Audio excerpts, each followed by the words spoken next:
Pois é, meu povo, quero agradecer aí, ó, por o fogão que eu comprei, meus seguidores. Fogão, um bocado de coisinha que eu já comprei.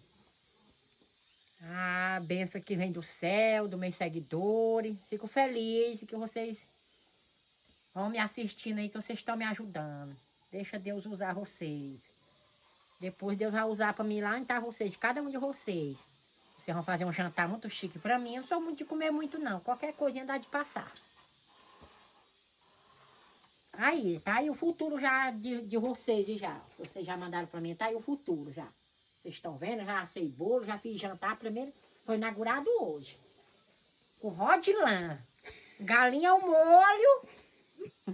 Foi feito e bolo. Bolo de arroz.